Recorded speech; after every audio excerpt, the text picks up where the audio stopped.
Sama-sama Pak. Selamat Malam malam. Vera. Ya. Selamat Selamat malam Bu Pak Yaya. Vera. Ya, Halo. selamat malam.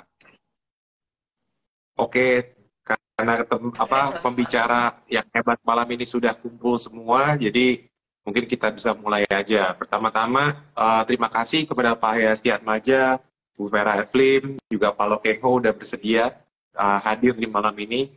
Jadi seperti biasa teman-teman, ini kita tiap quarter ada ngobrol-ngobrol di sosial media bersama Pak Yaya, Bu Vera, dan bintang tamu yang luar biasa hari ini, Pak Lokengho. Nah, pertama-tama saya ingin mengucapkan nih kepada manajemen BCA atas hasil laporan keuangan yang sangat luar biasa. Di first half 2023 ini, BCA kembali membukukan laba naiknya plus 34% dibandingin dengan tahun lalu. Dan kita kemarin udah melihat saham BCA sempat menyentuh 9.400 atau another all-time high. Congratulations, Pak Yaya, Bu Vera, atas kerja kerasnya serta jajaran direksi dan karyawan di BCA. Nah, mungkin pertanyaan pertama nih ke Pak Yaya nih.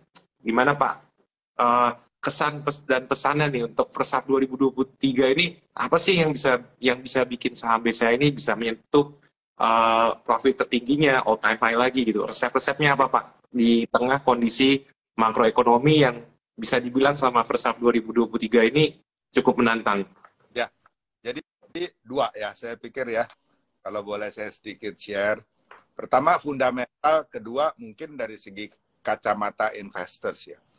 Nah, dari fundamental saya pikir ya kan relatif jujur kita belum menaikkan suku bunga Pak, kecuali yang dikaitkan dengan JIBOR, terus ada yang dikaitkan dengan deposit rate ya, itu ya pasti naik ya interestnya. Tetapi untuk misalnya bunga SME, komersial, corporate yang lain, itu kita nggak naikin. Dan juga kita untuk consumer loan, nanti saya sedikit banyak cerita tentang consumer loan kita.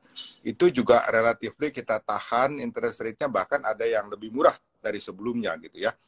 Nah, cost of fund relatif kita 80% itu dari kasa. Jadi relatif memang rendah. Meskipun kita nggak bisa deny juga, cost dari operation itu kita lebih tinggi dari bank-bank yang hanya nampung deposit. Kalau deposit kan cuma sebulan, 3 bulan baru kerja istilahnya. Kalau kasa itu tiap hari harus sediain kasir, transaksi, meskipun sebagian besar digital. Paling berat itu adalah cash. Karena bagaimanapun kalau kita bicara kasa ya, current account, saving account, orang akan bicara cash, setor atau tarik. Untuk yang jumlah-jumlah relatif kecil, kita bilang size kecil tergantung kartu, itu bisa 10, 20, sampai 50 juta per hari ya. Itu mereka bisa masuk keluar dari mesin CRM kita ya. Kita salah satu yang aktif menyediakan mesin CRM, jadi kalau dulu ATM cuma tarik aja, sekarang bisa setor. Jadi untuk daerah-daerah pertokoan yang banyak pengusaha itu senang. Jadi mereka nggak usah jauh-jauh kumpulin uang cash, karena kita nggak bisa juga menolak bahwa masyarakat kita nih masih cash society ya. Masih banyak yang cash meskipun udah ada opsi-opsi e-wallet digital dan lain-lain, tapi namanya uang tunai tetap ada. Nah untuk pasar-pasar dan untuk outlet-outlet tertentu, mereka tuh jualan cash. Nah akhir hari mau nyetor kemana? Kalau ke bank mungkin harus nunggu besok. Ini langsung sore itu 24 jam mereka setor di CRM kita, balance langsung update gitu. Jadi ini suatu fleksibilitas, tapi tidak terhindar juga orang yang jumlah besar, 500 juta, ya dia mabok, nggak bisa masuk mesin ATM kan. 1 miliar, 2 miliar, ada keperluan seperti itu ya. Nah ini mau nggak mau mereka harus tarik dan setor ke cabang. Ini yang merupakan pelayanan di cabang yang terakhir itu hanya 0,3% loh. Jadi 99,7% itu semua out of the brand. Termasuk ATM, EDC, kemudian digital kita. Jadi cost kita tuh sebenarnya luar biasa efisien. Makanya kalau you lihat cost efisiensi BCA itu di level 32%-an, kalau nggak salah ya. Nah ini sejarah ya. Dulu saya tuh target jujur aja, di bawah 50%. Jadi kalau 48, 47, 46 saya bilang udah baik. Nah sekarang ya kayak ngimpi juga bisa 30-an% gitu ya. Efisiensi itu betul-betul luar biasa. Nah, itu sedikit cerita. Jadi dari net interest margin kita masih cukup tebal, di atas 5%, mendekati 6%. Jadi ini suatu hal yang betul-betul secara fundamental kita bisa membuktikan bahwa dari segi cost of fund yang rendah itu generate interest income spread yang bagus dari loan yang sangat safe. Dan apalagi kita tidak naikkan bunga. Kan orang selalu, kalau bunga naik selalu senewan. Wah, NPL nambah berapa? Nah, kita nggak naikkan bunga. Jadi aman dan pasti. Terrefleksi di NPL kita ya. NPL kita kan juga membaik. LAR kita hanya 8,7. Nggak kebayang. Waktu awal COVID kita sampai mendekati 20%. Itu bisa drop ke 8,7. Nah, untuk coverage ratio-nya pun sudah 61%, meningkat terus. Jadi kita main aman. LAR itu kita pikir ini udah mendekati intisarinya nih. Mungkin akhir tahun depan atau Februari awal itu akan di-stop relaksasi. Nah, mau nggak mau kita harus betul-betul membukukan apa NPL atau udah back to current ya. Nah ini kita bisa jaga hanya 8,7% dengan 61% coverage. Ya, jadi udah lebih dari cukup untuk menyediakan pada saat nanti kita harus declare NPL. Nah, artinya dari segi cost of fund kita murah, dari segi lending rate kita secure, ini terbukti sekali. Plus fee base. Fee base memang ada tantangan ya. Mungkin dengan ada BI Fast itu ada beberapa fee base kita turun. Tetapi in term of number, fee base itu tetap melejit ke atas. Ada API, ada virtual account fee, ada untuk top up fee. Jadi banyak sekali fee base yang kita dapat.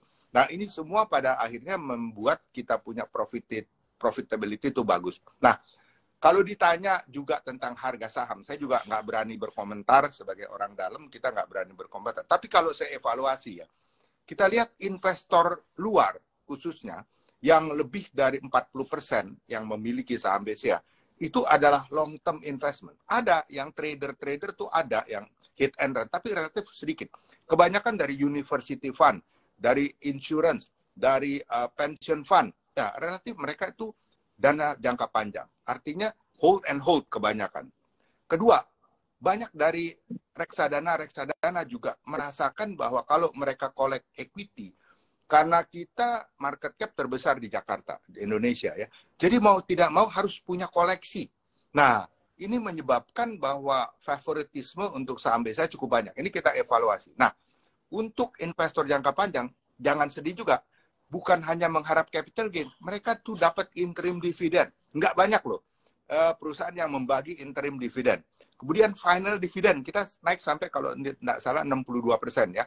Saya pikir itu merupakan suatu appetizer yang bagus sekali untuk long term investor karena nggak ngarep cuma capital gain. Ada cash flow yang bisa dia dapat setahun 2 kali. Ini luar biasa bagi mereka ya. Karena mereka juga butuh cash flow kan. Daripada mereka jual, lebih baik dapat dari sini. Meskipun kita akui nggak besar, tetapi itu cukup signifikan kalau mereka hold cukup banyak saham. Nah, kalau kita melihat faktor-faktor itu, maka ini hukum supply and demand.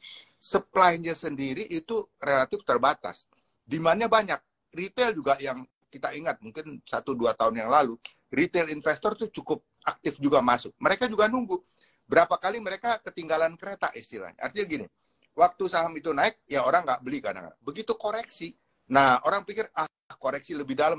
Dia tunggu, belum sampai dalam sekali, udah rebound ke atas lagi, melebihi dari sebelumnya, waktu dia take profit. Nah, ini jadi bikin mereka senewan.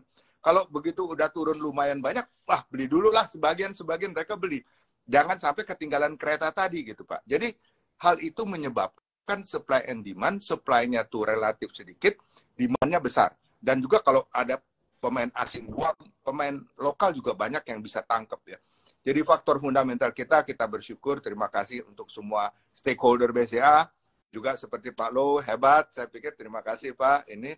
Dan teman-teman semua, terutama karyawan BCA yang luar biasa membackup kita ada semboyan One BCA. Jadi selalu kita kerjain bareng-bareng, teamwork yang solid, hubungan antara karyawan yang mesra dan baik, itu menyebabkan kita punya suatu culture yang solid. Karena ini penting sekali, SDM itu salah satu yang terpenting juga, di samping digitalisasi. Meskipun nanti kalau ada yang mau tanya tentang isu-isu terakhir saya juga menyediakan waktu untuk memberikan penjelasan. Sementara supaya jangan mendominasi, itu dulu ya, Pak Andri, terima kasih. Thank you, Pak Yaya, atas pencapaiannya sangat luar biasa. Nah, mungkin sebelum ke Pak Lo, mungkin ini Bu Vera ada pengen mengucapkan sesuatu nggak tentang highlight apa sih sebenarnya yang bikin BCA ini performanya tetap moncer nih sampai first half 2023? Kan kita tahu lah story-nya loan growth sempat sedikit melambat atau NIM atau apa nih Bu buat teman-teman di sini yang pengen belajar laporan keuangan fundamental tuh kalau bisa liatin laporan keuangan perbankan apa sih Bu? Terima kasih. Selamat malam teman-teman semuanya. Sebenarnya dijelaskan Pak Yaya itu tadi udah komplit banget menjelaskan BCA. Saya tambahkan sedikit aja. Tips melihat bank, sebuah bank itu memang harus sehat agar bisa tumbuhnya sustainable. Sehingga kalau kita investasi di bank tersebut, Anda tidak kaget-kagetan. Karena kita tahu ekonomi juga tidak lancar terus. Ada kalanya ekonominya juga bisa turun, inflasi yang bisa naik dan sebagainya. Jadi kadang juga istilahnya kita cycle bisa short juga di Indonesia. Nah, melihat BCA, ada beberapa hal saya lihat. Selain tadi Pak Yaya udah tambahkan, yang Pak Yaya sampaikan itu semua daging tadi. Jadi di BCA, LDR kita di kisaran 65,7%. Salah satu yang terendah di industri. Artinya apa? Likuiditas yang sangat tinggi untuk di BCA. Kesempatan kita tumbuh ke depan itu luas sekali. Terutama ekonomi tumbuh terus, kita juga bank BCA juga akan tumbuh terus karena likuiditasnya masih cukup banyak. Kedua, modal. Nggak semua bank punya modal yang kuat. Di BCA, modal kita seluruhnya itu modalnya dari akumulasi laba. Itu luar biasa dari BCA. Kita nggak pernah right issue, nggak pernah minta pinjaman dari pemegang saham, dan sebagainya. Jadi modal itu saat kita salah satu tertinggi ya, untuk ukuran bank besar, 29,5%. Dan akumulasi modal pure semuanya dari kinerja, artinya dari laba yang dikumpulkan dari tahun ke tahun. Ini luar biasa. Rekening BCA per Juni itu mencapai 30 juta, tumbuh 20%. Ini year on year. Pertumbuhan 20% rekening itu luar biasa. Dan satu lagi yang nggak kalah penting itu transaksi mobile banking. Mobile banking memang salah satu andalan untuk nasabah bertransaksi hari ini, karena mudah dan dapat dilakukan kapan aja. Nah, khusus transaksi mobile banking tahun ini kembali tumbuh 44%. Tahun lalu rekod yang seperti ini juga. Dan transaksi value dari mobile banking juga tumbuh 25%. Jadi ini juga yang mendorong kenapa kasa BCA itu luar biasa. Kasa kita itu 80,7% dari total funding. Jadi inilah beberapa indikasi, teman-teman kalau mau lihat kekuatan sebuah bank, ada di likuiditas pasti. Kedua ada di modal. Dan modalnya itu dari mana? Kalau BCA modalnya itu dari akumulasi laba itu sendiri. Nasabah tumbuh terus kita 20% tadi ya.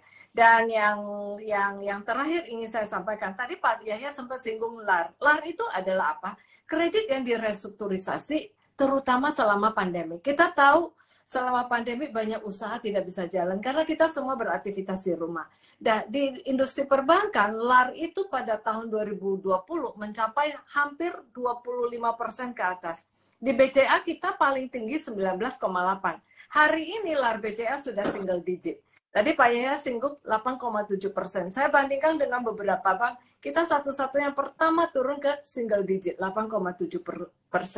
Nah, CKPN yang sudah dibentuk, bank itu perlu CKPN, teman-teman. Itu menentukan, karena tidak semua resiko kredit itu kan lancar. CKPN yang kita bentuk untuk LAR, hari ini udah 61,6%. Coverage, istilahnya coverage ratio. Tahun lalu 47,9%. Jadi ini peningkatannya luar biasa, artinya kita siap menyingkapi segala fluktuasi di ekonomi jika LAR ini memburuk. Seperti ini. Terima kasih.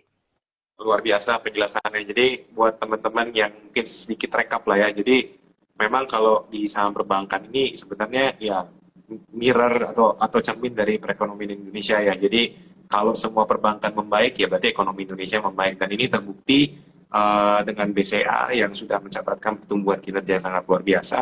Berarti indikasinya ekonomi kita fine-fine aja. Nah, ini teman-teman di sini udah banyak yang nungguin Pak Lo untuk bicara nih. Nah, karena tema malam ini adalah saham fundamental semangat 45, dan kita tahu lah Pak Lo Keng Ho ini kan wah value investor gitu. Dan kita tahu lah saham BCA sebenarnya, sorry nih Pak Yaya, Bu Vera, emang udah mahal juga gitu ya di kalangan investor gitu. Nah, buat Pak Lo nih sebagai value investor gitu, saham BCA masuk universe Pak Lo nggak sih? Atau ada kriteria tertentu nggak kalau misalnya Pak Lo ini mencari wonderful company dengan harga yang bisa dibilang dengan cukup mahal seperti BCA, apakah masuk kriteria atau nggak termasuk kriteria, Pak? Mungkin bisa di-share, Pak, mindset sebagai value investor ngelihat saham seperti BCA yang harganya, valuasinya mahal, tapi kinerjanya naik terus, Pak. Pertama-tama saya mau mengucapkan selamat kepada Pak Yahya dan Bu Vera. BCA sudah mencetak laba di semester pertama ini 24 triliun lebih. Ya. Selama 23 tahun BCA labanya terus bertumbuh, meningkat, ya luar biasa sekali. Bahkan tadi Pak Yahya mengatakan laba itu meningkat tanpa menaikkan suku bunga pinjaman. Itu yang luar biasa lagi ya. Labanya bisa meningkat 34% tanpa menaikkan suku bunga pinjaman. Ya. Memang BCA itu adalah bank yang paling dihargai di Bursa Efek Indonesia karena punya nilai yang paling dihargai, paling tinggi, yaitu lebih kurang 1.142 triliun. Ya. Jadi dari semua perusahaan yang listed di Bursa Efek Indonesia, harganya yang termahal atau yang paling dihargai di Bursa Efek Indonesia adalah BCA karena harganya pada saat ini mencapai 1.142 triliun. Ya. Tapi BCA itu selama 23 tahun ini terus bertumbuh, ya, sudah membuat para pemegang sahamnya di Indonesia maupun di mancanegara sudah mendapatkan keuntungan. Apalagi tadi Pak Yaya mengatakan mereka adalah long term, berarti mendapatkan keuntungan yang luar biasa sekali ya. Kalau kita lihat sejak IPO 1.400 dan sudah split menjadi 40, kira-kira 360.000 pada saat ini, yaitu ada capital gain sebesar 26.000% ya. Jadi BCA ini adalah wonderful company, ya, wonderful company. Orang-orang yang pegang saham BCA adalah orang-orang yang beruntung, apalagi yang long term, ya, pasti mendapatkan cuan yang besar sekali, ya. Kira-kira gitu, Pak. Nah, Pak Lo, kalau misalnya harga udah mahal gini nih, sebagai value investor, menarik nggak sih Pak di harga seperti ini gitu kan? Kadang-kadang pertanyaannya, ini saya tadi sambil baca aja sih, banyak yang nanya, oh BCA bagus sih, tapi harganya udah mahal gitu. Mungkin ada saran nggak Pak, buat teman-teman yang kayak pengen cari company yang kayak BCA, terus tapi pengen beli, tapi harganya mahal gitu. Mungkin apa sih Pak yang biasa dilakukan kalau misalnya lihat harga company udah mahal, tapi sebenarnya bagus terus Pak? Masa kita mau mendapatkan BCA wonderful company mau harga murah, ya tentu tidak ada, ya tidak ada. Menurut saya harga sekarang sudah sangat baik ya. Kalau kita lihat sudah semua orang pemegang saham sudah mendapatkan cuan dari BCA ya. Jadi memang karena BCA adalah wonderful company yang cuannya besar sekali dan labanya sudah 23 tahun bertumbuh, tentu saja tidak bisa mengharapkan BCA di harga yang murah, Pak. Oke. Jadi sudah harga yang wajar seperti itu ya. Jadi teman-teman nih buat yang nanya BCA kapan harganya, tadi saya baca ada yang BCA jadi setengah kali PBV. Wah, kalau BCA jadi setengah kali PBV, saham yang lain bagaimana? Saya jadi khawatir kalau tiba-tiba BCA jadi setengah kali PBV itu, jadi yang lain bisa jadi berapa gitu. Jadi saran yang cukup bagus dari Pak Lo. Nah, mungkin saya balik lagi nih ke Pak Yahya gitu ya. Pak Yahya kan ini ya banyak yang nanya-nanya gitu, suku bunga BI kapan nurunin gitu, biar katanya loan growth bisa jalan lagi gitu. Buat Pak Yahya sebenarnya ada view nggak sih Pak, kapan sih sebaiknya BI harus menurunkan interest rate ini. Kayaknya banyak yang nggak sabar gitu. BI harus turunin interest rate karena kita lihat berita di luar negeri banyak yang udah bilang disinflasi, inflasi udah reda gitu. Ada view nggak Pak? Kapan sih BI harus turunin suku bunga dan impact-nya ke BCA itu seperti apa? Ya, thank you Pak Andre. Ya, saya kira ya di dunia ini hampir semua negara ngelihat bagaimana perkembangan suku bunga di Amerika. Cuma satu negara yang bandel, Jepang. Tapi ya mereka merasakan sekali yen itu dari 110 bisa terdepresiasi sampai 149 atau 40. Berarti 30% depresiasi yen. Nah, bandingkan rupiah itu paling juga 8-10%. Sejak 14.200 sampai sekarang mungkin 15.200, 15.000 ya. Jadi kita lihat perbedaannya. Dan rupiah selama ini juga naiknya cuma 225 basis point. Kalau dibandingkan Amerika yang sampai 525 atau 550 basis point ya kenaikannya. Dan di sana masih ada ekspektasi kenaikan lagi. Nah, kalau saya lihat tahun ini relatif kita udah flat ya interest rupiah. Nah, kalau dikatakan kapan kita turun, ya mungkin saya pikir kalau sinyal dari Amerika itu sangat kencang bahwa September itu terakhir, lalu biasanya sesudah topnya juga nggak langsung turun. Biasanya mungkin dalam 6 bulan kemudian ya baru ada penurunan. Itu ekspektasi kita mungkin di sekitar Juni, mungkin paling cepat Maret, dan kalau normal itu Juni tahun depan Amerika mulai turun. Ya ekspektasi kita ya. Bisa juga kalau mereka lihat, waduh masih berat menghadapi inflasi, mereka bisa tetap menahan itu gitu, bisa aja. Ini nobody knows lah ya. Kita hanya berandai-andai. Kalau misalnya Maret sampai Juni mereka turun, nah saya pikir nggak lama dari itu atau bahkan bisa sebelum itu ya. Mungkin di awal-awal Januari kalau memang likuiditas cukup untuk loan growth, terutama juga kan kita adalah terus menjaga tetap baik. Kalau cash flow itu cukup, likuiditas di pasar cukup, maka setiap bank itu akan bisa siap untuk menaikkan pinjamannya. Nah, kalau itu terjadi mungkin baru awal tahun depan, saya pikir awal tahun depan, atau kalau paling lambat Juni ya, rupiah itu mungkin bisa mengikuti interest rate di Amerika juga banyak menurun ya. Jadi kalau saat ini rasanya sih belum. Dan bagi bank-bank yang rata-rata kuat di kasa, itu paling kita akan mengadjust time deposit kita. Kita sesuaikan, dan zaman ya mungkin karena kita juga waktu interest naik kita nggak naikkan, yang akan terpengaruh itu paling LIBOR. Nah, cuman sedikit tambahan juga bagi kita ya, kalau kita melihat situasi seperti yang sekarang, profit kita juga bagus, itu tadi saya katakan tidak naikkan suku bunga pinjaman, tetapi ya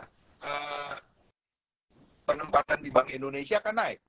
Kemudian di SBN, FR itu juga semuanya naik. Jadi kalau kita lihat itu semua mendapatkan hikmah buat BCA. Nah itu kenapa profit kita bagus. Jadi nggak ngoyo dari pinjaman, tetapi dari yang lain likuiditas kita tempatkan udah cuan lumayan gitu ya. Jadi saya pikir seperti itu. Ke depan kita juga ada situasi. Ke depan strategi kita adalah coba men-shift dari BI, meskipun saat ini BI cukup menarik ya penempatan di BI. Mungkin sebagian kita akan pindahkan ke FR ke depannya. Karena kita mengharapkan pada saat interest rate turun, harga FR bisa cuan. Ibu Fer kipas lagi saat itu ya. Jadi saya pikir itu beberapa hal tentang suku bunga. Mungkin tadi sedikit aja komentar mengenai saham yang tanda petik udah mahal tapi company bagus. Ibarat rumah di Menteng dan di pinggiran kota lah, bedanya gitu aja Pak. Kalau rumah di Menteng kan memang ya mahal gitu kalau rumah Menteng. Kalau di pinggiran kota kan ya bisa cipi-cipi. Tiba-tiba ada dibuka tol ya bisa naiknya kencang. Tapi siapa yang bisa menduga itu kan? Nah itu kira-kira begitu aja. Oke, very good insight. Nah, buat Bu Vera nih, mungkin lanjut ke Bu Vera. Nah, kalau kita lihat nih, kemarin ada analisa, beban operasionalnya BCA naik terus gitu. Cuman kan kadang-kadang kalau kita lihatin perusahaan yang biasanya dilakukan itu kan sebenarnya ya kalau misalnya profitnya nggak bagus, ya dipotong OPEX gitu. Nah, mungkin bisa share nggak sih, Bu Vera, view-nya kenapa BCA sebenarnya walaupun ekonomi bisa dibilang, ya dibilang nggak bagus sekali, tapi nggak jelek sekali, masih tetap meningkatkan OPEX-nya, Bu. Mungkin resepnya apa sih, Bu, di saat ekonomi lagi menantang ini, Bu Vera terus untuk mengenjot biaya operasionalnya BCA? Biaya operasional itu, di dalam biaya itu selalu kita lihat ada good cost, ada bad cost juga. Kalau good cost itu adalah sesuatu kalau kita investasi, karena itu kita ekspektasi bisnisnya tumbuh, jumlah transaksinya juga tumbuh, dan bank juga harus melihat jauh ke depan. Jangan kita setelah transaksi tumbuh, baru kita pikir kita perlu investasi di capex seperti apa, dan sebagainya. Karena dunia sekarang, untuk bertransaksi, kita nggak bisa lengah lagi, 99,8% ya, transaksi itu melalui digital. Dan mobile banking sendiri plus internet banking itu sudah 91% dari total transaksi. ATM di kisaran 9%. Jadi kalau kita gabungkan itu banyak dilakukan transaksi sebenarnya secara digital. Nah, di sini BCA harus menyingkapi dengan banyak sekali inovasi, kreativitas agar selalu terdepan dan nasabah merasakan layanan yang lebih baik. Nah, investasi kami yang kami lakukan banyak sekali tentu di teknologi saat ini. Kalau kita lihat 5 tahun lalu, investasi di teknologi dengan hari ini udah jauh sekali. Tahun ini CAPEX 8,7 triliun kita perkirakan. Kita tambah 1 data center tahun ini akan live. Kenapa? Bukan karena hari ini udah penuh data centernya, tapi kita menyingkapin 3-5 tahun ke depan seperti apa. Nah, di sini kita juga menyingkapi bahwa mengukur efisiensi sebuah bank, itu teman-teman nggak usah susah-susah lihat salah satu cost to income ratio. Tadi Pak Ya sebutkan kita 32,9%. Pada tahun 2019, sebelum COVID, cost to income ratio BCA itu 43%. Dan kita nggak lalu lakukan cut cost, tidak. Yang saya lihat adalah investasi spending kita itu untuk apa. Kalau spending itu kita untuk menyingkapi pertumbuhan bisnis, memberikan layanan yang lebih baik, itu harus terus kita lakukan. Nah, di sini kalau kita lihat cost per transaction BCA itu turunnya luar biasa dalam 4 tahun terakhir ini. Nah, pertumbuhan transaksi sendiri mobile banking per year-on-nya 40%. Itu kan luar biasa. Jadi Andra bisa bayangkan ya, cost per transaction yang di-generate setiap hari itu turun terus. 2018 saya ingat, sehari jumlah transaksi per hari itu di bawah 28 juta. Hari ini peaknya kita udah 140 juta transaksi. 60% nasabah baru onboardingnya udah lewat mobile banking. Itu kan efisien sekali dan cepat sekali. Nah, disinilah kami melihat investasi kami melalui digital itu tidak boleh kita lengah. Salah satunya Halo BCA. Pasti semua orang pernah dengar Halo BCA dan menghubungi Halo BCA. Kita nambah 1 lokasi Halo BCA 8 tahun lalu, dan hari ini kita ada 4.000 lebih caller yang ready menjawab kebutuhan nasabah setiap hari. Itu kita doublekan kapasitasnya. Kenapa? Karena kita melihat kalau transaksinya banyak melalui digital, nasabah perlu tahu, perlu konsultasi, ya pasti melalui digital juga. Jadi itulah salah satu bagaimana kami melihat cara spending di BCA. Oke, jadi teman-teman. Kalau boleh ya. Jadi gini, kita orang selalu melihat ini udah digitalisasi, nggak perlu cabang lagi. Enggak. Ternyata kita find out ya, bisnis bank adalah jasa. Ya, kalau you taruh duit di bank 10 juta, 20 juta, 50 juta, mungkin who cares lah ya. Tapi kalau orang udah taruh duit miliar-miliar, ratusan miliar ya, dia perlu kontak person. Nggak mungkin dia lepasin begitu aja tanpa dia kenal orang-orang cabang kita ya. Kredit besar nggak mungkin tanpa cabang. Jadi kita tetap masih buka cabang meskipun jauh berkurang. Dulu 1 tahun bisa 100 cabang, sekarang mungkin 20 cukup lah. Tetapi kita lihat setiap cabang yang kita buka dalam 1 tahunan udah cuan istilahnya. Kenapa? Karena memang kita butuh tetap kontak. Halo BCA, kita berani invest seperti itu. Kenapa? Karena nasabah kita dari dulu di bawah 10 juta, sekarang udah 36 juta rekening. Nah, apakah semua bisa datang ke cabang? Nggak mungkin. Harus punya contact center yang 24 jam. Begitu ada masalah kontak. begitu ada hoax bisa tanya. Ya ini kan sekarang zaman hoax. Siapa yang bisa segera menjelaskan? Ya kontak center kita. Maka itu 4.024 jam. Mereka ini adalah salah satu sukses daripada digitalisasi BCA. Digital untuk milenial oke. Tapi bayangkan nasabah BCA dari 17 sampai 95 tahun, bahkan ada yang 100 tahun. Nggak mungkin semuanya digitalize bisa paham sendiri dengan gadget. Pasti perlu somebody yang nolong. Disitulah peran daripada contact center kita. Jadi itu sebagai gambaran, Pak.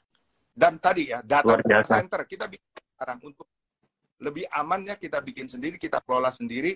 Security system kita terus tingkatkan untuk jaga. Nanti kalau mau ditanya tentang bagaimana kita menjaga juga silakan, boleh ditanya ntar. Thank you. Oke, luar biasa Pak ya Bu Vera atas inisiasi digitalnya. Nah, ini balik lagi nih ke Pak Loketmo nih. Ini kan Pak Lo, kita lihat kan IHSG sebenarnya rangingnya kalau dibandingin dengan tahun lalu segini-segini aja gitu ya Pak. Nah, terus tahun depan udah mau pemilu gitu. Mungkin Pak Lo ada view nggak sih Pak di saat IHSG kayak gini, saham-saham mungkin di luar perbankan itu masih banyak yang murah, atau gimana nih Pak Lo? Ada view nggak bahwa apakah IHSG ini masih berprospek ke depannya? Karena saya perhatiin IHSG juga untuk saat ini mentoknya di 7.000 terus nih Pak. Mungkin ada view bisa bantu teman-teman nih gimana cara ngeliat IHSG ke depannya Pak? Pasar modal selalu berprospek ya, tidak pernah tidak berprospek. Kalau tidak berprospek, semua investor akan keluar dari Bursa Efek Indonesia, tentu selalu berprospek. Ya. Menjelang pemilu ini, biasanya saya ketika membeli sebuah perusahaan, saya tidak kaitkan dengan pemilu, saya tidak kaitkan dengan ekonomi, sosial, dan politik. Jadi saya betul-betul melihat kinerja perusahaan itu. Bagaimana dengan tata kelolanya, bagaimana dengan bidang usahanya, bagus atau tidak, bagaimana labanya, besar atau kecil, tentu yang labanya kecil saya tidak mau ya beli. Apakah labanya itu bertumbuh dan valuasinya juga wajar, tidak mahal, seperti itu. Jadi ketika saya membeli, dan biasanya yang saya lihat setelah selesai pemilu, biasanya harga saham itu pada naik, pada meningkat ya. Jadi saya ketika membeli saham suatu perusahaan, tentu saya tidak melihat dikaitkan dengan pemilu, ekonomi, sosial, dan politik. Saya betul-betul 100% melihat kinerja dari perusahaan itu sendiri, kinerja dan valuasi dari perusahaan itu sendiri. Begitu Pak Andre. Oke, luar biasa Pak Lo. Nah, ini nih mungkin saya kasih pertanyaan yang cukup menarik nih. Misalnya Pak Lo nih, kalau BCA itu harganya nggak semahal sekarang gitu. Faktor apa sih yang dilihat dari BCA kalau misalnya Pak Lo mau beli, kalau misalnya harga bukan masalah? Apa tuh Pak? Ya, tentu yang saya lihat adalah kinerja masa lalu. Ya, kinerja masa lalu.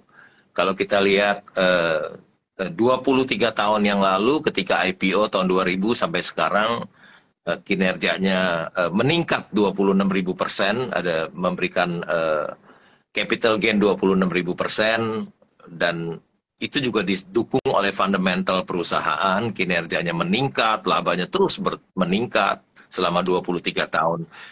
Tentu yang diharapkan, yang dilihat adalah masa lalu.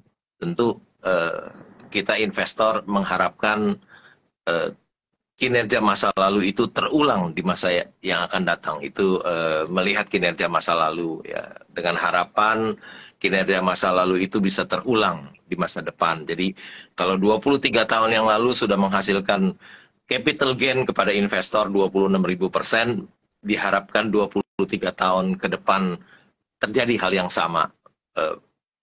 Investor bisa cuan 26.000% lagi. Demikian Pak Andre. Wah, luar biasa.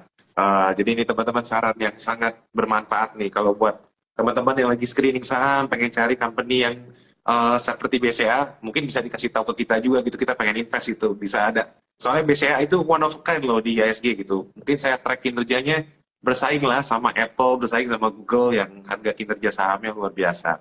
Nah, kembali ke Pak Yahya nih. Kemarin saya sempat scrolling sosial media gitu. Rame-rame banyak yang mengatasnamakan BCA, ada kecolongan data lah, kemudian banyak yang kirim malware. Mungkin Pak Yahya bisa assure teman-teman di sini nggak? Gimana sih dari BCA Cyber Security Team ini memprotek data privacy dari teman-teman di sini agar semua data-datanya atau balance-nya itu nggak dicolong oleh para penjahat cybercrime. Apalagi sekarang banyak sekali cybercrime melalui WhatsApp, melalui Instagram, atau misalnya channel sosial media yang lain. Ya, terima kasih Pak Andre. Saya coba address ini dulu ya. Jadi gini, data BCA itu bisa kita lihat data di dalam BCA dan data BCA yang oleh para nasabah kadang-kadang karena ada yang namanya phishing, social engineering, kemudian ada malware di PC ataupun di HP mereka terutama yang Android ya. Itu anytime datanya bisa diintip sebenarnya dan bisa diambil ya. Itu yang di luar kemampuan kita untuk jagain. Hanya satu yang paling aman, yaitu sering-sering ganti password. Karena waktu Anda pakai M-Banking ataupun MyBCA, ada user ID, ada password. Jadi kalau password dari diganti, pasti nggak bisa lagi. Nah, saya agak denied ya, bahwa kalau kita baca berita, ada di dalam BCA insiders katanya. Menurut saya enggak. Kenapa? Karena mereka hackers itu betul bisa masuk ke dalam security system kita, mereka pasti pertama akan ransomware, akan minta BCA tebus. Dan semua data-data kita di-encrypt dan kita nggak bisa apa-apa. Nah, itu betul. Itu berarti mereka sudah masuk dan mengkunci data-data kita. Saat ini nggak begitu. Yang terjadi adalah karena dari 2020, 21, 22, begitu banyak nasabah-nasabah, mohon maaf, yang tertipu. Diminta untuk file APK lah, kemudian ada dibilang, kalau BCA ada perubahan sistem katanya, dari per transaksi 6.500 menjadi paket sebulan 65.000 katanya. Mau atau tidak? Nah, pasti yang jarang-jarang transfer bilang nggak mau. Dia pencet lah, datanya ke capture. Banyak yang terima berita-berita. Wah, ini ada link-link harus dipencet. Nah, semua data itu di mana-mana. Belum lagi, jangan lupa, pada saat nasabah misalnya melakukan belanja di e-commerce, peer-to-peer dan lain-lain, mereka juga diminta untuk memberikan data-data ini, dan ada yang minta mau di-save atau enggak passwordnya. Nah, orang mau main gampang, di-save. Nah, save-nya itu kemana? Ke tanda petik e-commerce ataupun peer-to-peer. Ya, saya nggak mengatakan di sana nggak aman ya, tetapi sekian ratus atau sekian ribu yang beredar, kita nggak tahu apakah ada yang betul-betul sudah comply. Saya yakin e-commerce yang besar-besar, yang punya nama, pasti sudah well protected ya. Tetapi di luar itu kan masih banyak peer-to-peer yang tanda petik baru lahir, yang tidak siap untuk security-nya. Nah, itu adalah tempat sasaran daripada diambilnya data-data nasabah. Belum lagi malware yang sebar ya. Orang ada di Play Store, ada di App Store. App Store relatif aman. Play Store juga demikian. Tetapi Android bisa aplikasi di-download dari macam-macam sumber. Waktu di-download itu ada bisa masuk malware. Itulah risiko. Jadi kita akui bahwa data nasabah yang dibocorkan oleh nasabah sendiri itu bisa beredar di mana-mana. Itu yang dijual di dark web.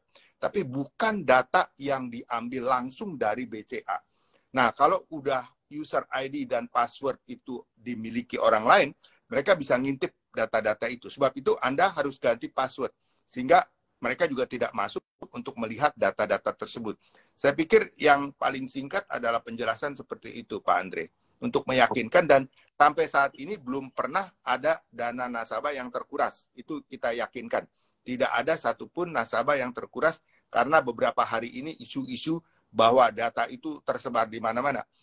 terbatas informasi, ya kita nggak bisa apa-apa karena itu adalah data yang sudah beredar sebelumnya. Tetapi untuk data financial itu tidak ada yang bocor ataupun terkuras. Itu untuk meyakinkan nasabah bahwa aman. Tapi advice saya adalah untuk mengubah password, dan sekali lagi, M-Banking itu bisa banyak. Anda mungkin tidak hanya punya BCA kan, ada bank A, B, C lah katakan ya. Anda punya, jangan semua dibikin sama. Customer supaya gampang, password disamain di semua. Nah, satu kali kejebol, semua dites sama semua gitu. Apalagi ada yang ekstrim, pakai tanggal lahir untuk PIN number, itu gampang sekali. Karena kita tahu KTP udah sering kali kan, orang diminta KTP. KTP Anda ini udah tersebar di mana-mana, boleh dikatakan. Karena begitu banyak orang yang minta data KTP. Jadi itu udah tidak terjamin lagi tanggal lahir Anda itu aman. Ya, jadi jangan sekali-sekali pakai password itu tanggal lahir ataupun apa namanya PIN tanggal lahir ya.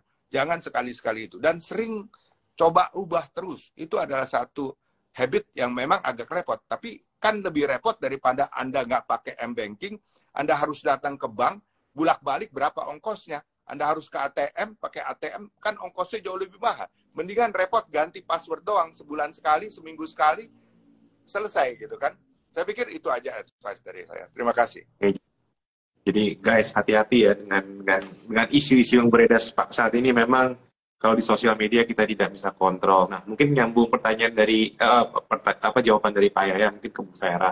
Bu Vera, kapan sih BCA ngembangin super app bank-nya nih? Kan kita lihat nih bank-bank sebelah yang lain, saya nggak perlu ngomong merek gitu ya, udah mulai ngeluarin super app bank-nya gitu. Kalau BCA kan kita tahu ada mobile BCA, ada my BCA, itu mungkin ada wacana nggak sih Bu? Mungkin walaupun kita tahu lah jumlah nasabahnya BCA juga nggak kalah bersaing dengan bank yang lain.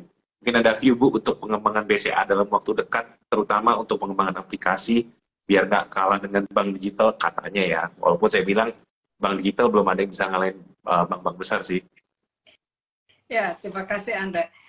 Kita ada My BCA, selain mobile banking BCA ya. My BCA ini kita terus kembangkan.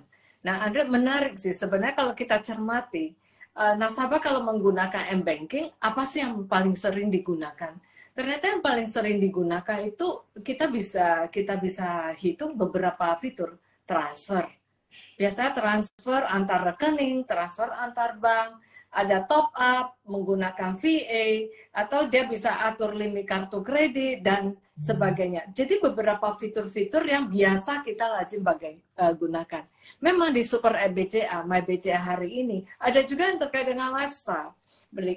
Bisa beli tiket, dan bisa juga bill payment. Bill payment-nya sudah banyak sekali. Bisa bayar kartu kredit, uang sekolah, dan sebagainya. Nah, di sini kita terus kembangkan.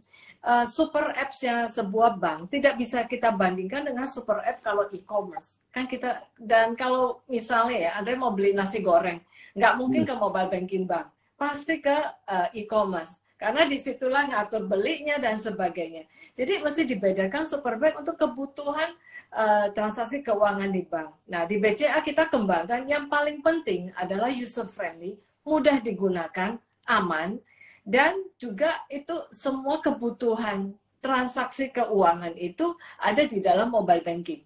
Jadi itu menawarkan banyak kemudahan. Hari ini ngatur PIN, perubahan PIN, tadi Pak Yaya ngajurkan sering-sering mengubah PIN, itu benar sekali. Karena PIN kita bisa sama. Mau transaksi apapun di e-commerce, di mana-mana PIN-nya cuma satu, passwordnya. Nah, itu bisa kita atur. Kartu kredit bisa kita atur juga melalui mobile banking. Kemudahan inilah tentu harus kita imbangi dengan keamanan dalam bertransaksi. Tahun ini kalau masuk mobile banking BCA sudah menggunakan biometrik. Nah, itu double lagi keamanannya. Selain nasabah punya token, punya PIN atau password, nah itu menggunakan biometrik untuk face recognition. Nah, disinilah keamanan bertransaksi harus dibarengi dengan kemudahan dalam bertransaksi. Oke, cukup jelas ya teman-teman. Jadi kalau misalnya baca-baca research, banyak yang bilang banyak yang develop aplikasi, ya mungkin ini adalah salah satu alasan kenapa BCA masih menjalankan aplikasi yang lama juga di paralel dengan aplikasi yang baru. Nah, ini saya ambil beberapa pertanyaan dari Floor ya. Nah, mungkin pertanyaan buat Pak Lokengho nih. Tadi banyak banget yang nanyain Pak Lokengho, gimana sih mungkin tips untuk build position saham itu Pak? Apakah sekali beli langsung HK atau sekali beli langsung jual? Ini cara Pak Lokengho untuk misalnya membuild portfolio itu apakah butuh waktu sehari atau lama nih Pak? Mungkin bisa di-share Pak. Eh, Tentu saja kalau saya kan membeli saham suatu perusahaan dalam jumlah yang banyak, tentu saja saya membelinya secara pelan-pelan setiap hari, pelan-pelan ya. Jadi perlu waktu yang lama untuk mendapatkan jumlah saham yang banyak. Ya. Saya tidak melakukan sekaligus satu hari karena harga saham itu akan naik. Ya, kalau harga saham itu naik, tentu cost saya jadi mahal. Ya. Jadi saya ingin membeli dalam jumlah banyak, tetapi saya membelinya pelan-pelan ya, supaya dapat di harga murah terus. Ya bisa saja itu berlangsung selama sebulan, 6 bulan, baru saya dapat jumlah yang sangat banyak. Jadi saya ingin menemukan saham Mercy seharga baja itu, tentu saya tidak mau beli sedikit, tentu saya akan membeli dalam jumlah yang besar. Tapi belinya itu tentu saya harus bertahap karena saya ingin membeli dalam jumlah yang banyak sekali. Tadi ada pertanyaan, apakah sekaligus atau sedikit-sedikit? Tentu saja kalau kita menemukan Mercy seharga bajai, kalau uangnya sedikit ya harus sekaligus habisin hari itu. Tapi kalau kita belinya cicil sedikit-sedikit itu tentu takut harganya naik dan cost kita akan mahal ya. Dan juga biasanya orang yang membeli sedikit-sedikit itu dia tidak tahu apa yang dia beli ya, tidak tahu apa yang dia beli sehingga dia belinya bertahap sedikit-sedikit. Orang yang tahu apa yang dia beli tentu dia tidak bisa beli secara bertahap, tapi dia tentu akan beli sekaligus karena takut besok akan naik ya kalau dia menemukan perusahaan yang bagus dan murah seperti itu. Kira-kira begitu Pak Andre. Cukup baik. Jadi guys, didengarkan saran-saran dari Pak Lo untuk build satu position. Nah ini tadi saya juga buka kolom questions nih. Ada yang menarik nih Pak Yayat. Ini pertanyaannya juga ini. Ada yang nanya, saham BCA kok dividen payout-nya udah segitu-segitu aja gitu kan. Kalau kita tahu lah di industri perbankan kan kalau mungkin dilihat di negara barat kan sistemnya kan dividen growth model gitu. Either dia naikin dividen payout-nya atau naikin labanya gitu. Ini ada yang tanya, kok dividen BCA segitu-segitu aja Pak? Apakah ada wacana Pak untuk menaikkan sampai tertinggi semaksimal mungkin Pak untuk dividen payout? Jadi ROI-nya juga makin bagus nih Pak ya? Ya, terima kasih pertanyaan. Saya kira kalau dilihat track record daripada dividen payout BCA itu selalu juga trennya sama seperti profitability kita Pak. Dulu seingat saya masih di bawah 50% dividen payout terakhir. Kalau tidak salah 62% Bu Vera ya. Yeah. Bahwa ke depan kalau kita punya CAR makin kuat ya, itu makin besar kemungkinan untuk kita bisa tingkatkan dividen payout-nya. Ya, tetapi seperti gaya BCA, kalau gaya BCA kan selalu slowly but sure gitu ya. Jadi nggak mau kaget-kagetan tahun ini bisa 89%, tahun depan turun 65 gitu. Kita nggak mau ya sesuatu yang tidak konsisten ya. Jadi kita akan jaga trennya sedapat mungkin bisa memaksimais atau mengoptimize ya dari capital kita, dan kita yakin percaya terutama ya negara-negara di perbankan juga harus mempunyai kekuatan capital. Kalau kita terlalu besar juga dividen payout bisa diberikan catatan juga dari OJK gitu ya. Kenapa terlalu besar gitu kan? Jadi kita rasanya dengan kenaikan yang konsisten sudah mencapai 62% dan kemungkinan ke depan tetap kita bisa tingkatkan ya. Jadi sesuai dengan kenaikan saham BCA juga saya pikir ya. Saya masih ingat waktu Oktober 21 kita stock split. Waktu itu kalau saya tidak salah 35.000 satu banding 5. Jadi ekuivalen 7.000. Jadi itu nggak lama-lama banget tuh Pak. Oktober 2021 ya, baru 2 tahun lah kira-kira. Nah itu sekarang udah sekitar 9.000 ya, dari 7.000 9.000 berapa persen tuh ya, lumayan kan. Jadi ya jangan hanya melihat dari segi dividen ya, dividen pasti kita tingkatkan, Dan sesekali mau menikmati capital gain, silahkan aja. Kan biasa orang punya portfolio 100, ya 10-nya dia nikmati dulu capital gain. Siapa tahu ada koreksi harga, dia beli lagi gitu kan. Tapi kalau ketinggalan kereta, ya risiko. Masih ada 90% kan yang disimpan. Jadi ya teorinya ya begitulah. Saya pikir Pak Lo juga tadi kan udah menyampaikan, kalau mau beli juga sedikit-sedikit, kecuali memang modal segitu-gitunya ya beli pada saat lagi harga bagus boleh dibeli gitu. Jadi saya pikir itu Pak Andre. Thank you. Dan satu bahan, tadi ada lihat pertanyaan, apakah internet banking gitu safe? Wah, safe banget. Anda punya token yang Anda pegang, itu nggak mungkin dicolong, kecuali ya Anda kasih orang dekat atau apa ya, tentu bisa kejebol. Tapi selama token ada dipegang, itu kan harus ada aplikasi 1, aplikasi 2. Itu nggak mungkin dijebol dari luar gitu kan. Nggak ada, karena mereka nggak punya token itu. Itu pasti aman, pasti safe. Sedikit tambahkan juga ke yang tadi ditanyakan Ibu Vera, kenapa sih kita ada M-Banking, ada MyBCA? Ya kalau mau super app, sebenarnya lihatlah di MyBCA. Tapi kita juga mendengar suara-suara dari nasabah-nasabah senior. Mereka tuh, ya tadi seperti Ibu Vera katakan, mereka hanya lihat saldo, transfer, hanya yang simple. Dia nggak mau pusing-pusing, ada super app, capek katanya. Gue yang punya duit, gue yang ngatur dong, jangan gue yang diatur gitu kan. Jadi mereka masih tetap hobi dengan M-Banking. Ya kita nggak mau, karena kita prinsipnya user-friendly. User mau apa, kita nuhi. Jadi banyak user yang masih menginginkan M-Banking. Ya udah silakan pakai aja toh. Mereka juga buat transfer dan lihat saldo, mainly nggak perlu yang fancy-fancy. Jadi mereka lebih suka M-Banking. Nah, tapi bagi mereka yang mau lebih advance, kita sediakan menu yang betul-betul fine dining lah istilahnya ya. Silakan, di situ banyak sekali bisa explore yang lebih. Jadi approach kita ke nasabah begitu, Pak. Oke, thank you Pak Yaya atas penjelasannya. Mungkin last questions buat Bu Vera. Ini mungkin sekalian juga ya, tadi kan ngomongin dividend payout, terus tadi saya juga lihat banyak yang nanya kapan corporate action. Nah, mungkin disambungin aja nih, kalau misalnya, ya saya biasanya suka dengar, kalau investor asing selalu bilang, oh BCA leverage-nya kecil, modalnya kebesaran. Itu kalau dari Bu Vera sebagai CFO, misalnya jawabnya gimana Bu? Apakah mau melakukan akuisisi, atau misalnya ada perusahaan-perusahaan target bisnis yang mau dibeli, ada plan corporate action nggak sih Bu ke depannya untuk mengoptimalkan capital structure BCA biar lebih baik lagi selain dari dividend payout? Saat ini BCA kita banyak fokus di organic growth. Kalau untuk akuisisi atau ada portofolio yang mau diberi, rasanya tidak banyak yang available. Dan untuk pertumbuhan sendiri, kita seperti tumbuh kredit setahun sendiri, kalau tumbuh 12% itu aja udah hampir 100 T. Satu tahun itu net growth. Jadi saya pikir dengan kualitas daripada likuiditas kasa saat ini dan pertumbuhan ekonomi ke depan, modal itu sangat kita upayakan untuk mendampingi pertumbuhan yang sehat, karena kita tahu ekonomi juga tidak selalunya bagus ya. Ada soalnya kok pada saat pandemi 2 tahun terakhir, saat pandemi investor malah bertanya, modal bank itu harusnya di atas 25%. Nah sekarang kalau setelah pandemi lewat, investor tanya lagi modalnya kenapa tinggi. Nah begitulah kalau investornya bisa berputar dengan cepat sekali.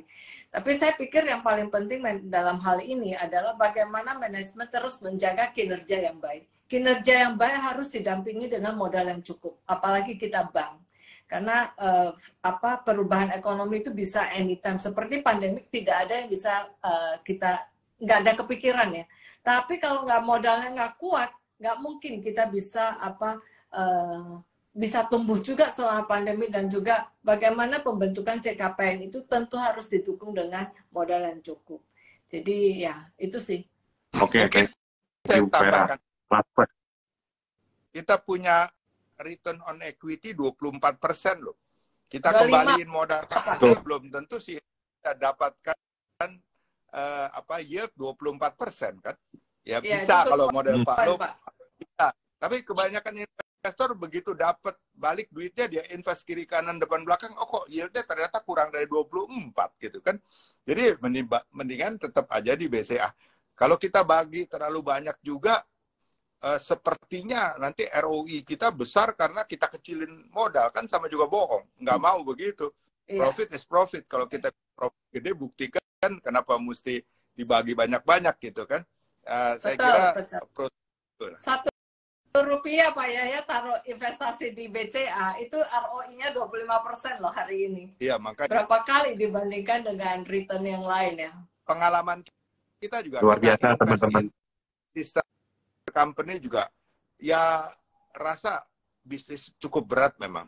Jadi lebih baik kita fokus di BCA sendiri, ya kita bisa buktikan bahwa return-nya itu bagus gitu di situ, Pak. Oke. Thank you. Mungkin last questions untuk Pak Lo. Tadi kita udah ngomong ROI 25% BCA. Nah, buat Pak Lo nih, kalau misalnya cari bisnis, yang di top of mind Pak Lo itu kalau cari bisnis itu apa sih Pak? Perbankan atau cari perusahaan-perusahaan di luar jasa multi finance Pak? Karena kan kadang-kadang tuh kalau di IHSG kita lihat dalam mungkin hampir 20 tahun terakhir yang paling perform itu ya bisa dibilang stabil ya perbankan gitu. Kalau Pak Lo ngelihat perbankan itu kesannya mahal atau murah Pak? Mungkin bisa di-share nih ke teman-teman yang pengen tahu filosofi Pak Lo dalam berinvestasi itu dalam melihat sektor itu, apakah ada sektor spesifik atau anti sektor atau gimana Pak? Bagi saya pribadi, sektor perbankan itu adalah sektor yang terbaik buat saya ya. Karena kalau kita lihat laba dari bank-bank di Indonesia maupun di luar negeri itu semuanya besar-besar, ya semuanya besar-besar. Tidak bisa perusahaan yang lain itu bisa menandingi, bisa lebih besar dari labanya perbankan, bank-bank. Ya. Seperti BCA atau Bank Mandiri, BRI, atau bank-bank swasta yang asetnya 20, 30, 200 sampai 300 triliun itu labanya besar semua ya. Seperti BCA mungkin di tahun 2023 labanya bisa tembus di atas 50 triliun ya. Coba cari perusahaan mana yang bisa labanya sebesar itu, tentu sulit sekali ya. Jadi bagi saya sektor yang terbaik adalah perbankan ya. Saya sendiri pun terdaftar di beberapa bank swasta, di annual report itu ada nama saya ya. Jadi saya sangat menyukai sektor perbankan karena bagi saya sektor perbankan adalah sektor yang terbaik ya. Karena dia bisa membukukan laba yang besar lebih dari perusahaan-perusahaan yang lain, sektor-sektor yang lain. Demikian Pak Andre. Oke. Very good insight dari Pak Lo. Jadi teman-teman ya sektor perbankan memang tadi seperti Pak Ya bilang ya, kalau mau beli barang bagus di Menteng ya ada yang banknya di rumahnya di Menteng. Kalau bank apa saham yang mungkin agak sedikit kecil ya ada juga gitu. Jadi relatif semua ya. Nah mungkin karena udah jam 8 nih, mungkin few last word dari Pak Yaya, Bu Vera dan Pak Lo nih untuk teman-teman di IG Live malam ini.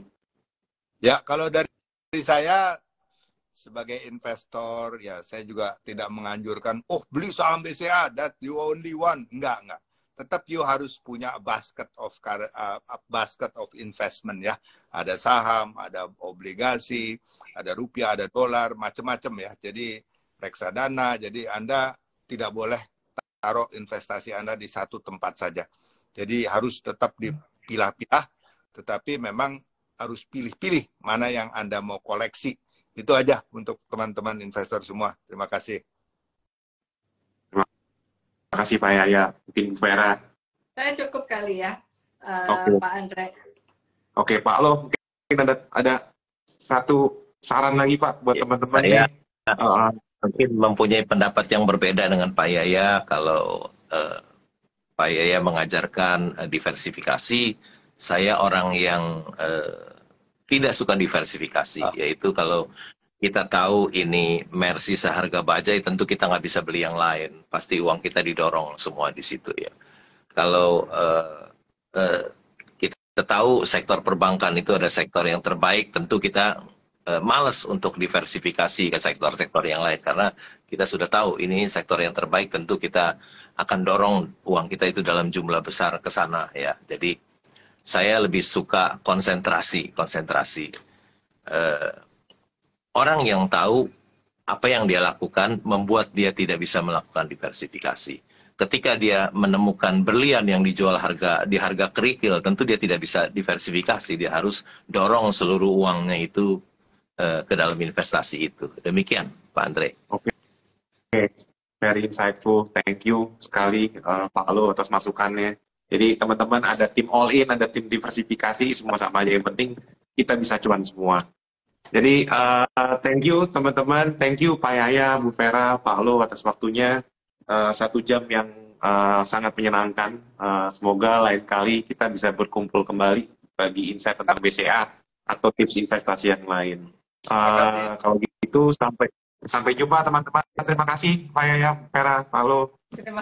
Terima kasih Pak Yaya, Bu Vera, Pak Andre. Ya, selamat malam. Terima kasih juga Pak Lo, Andre.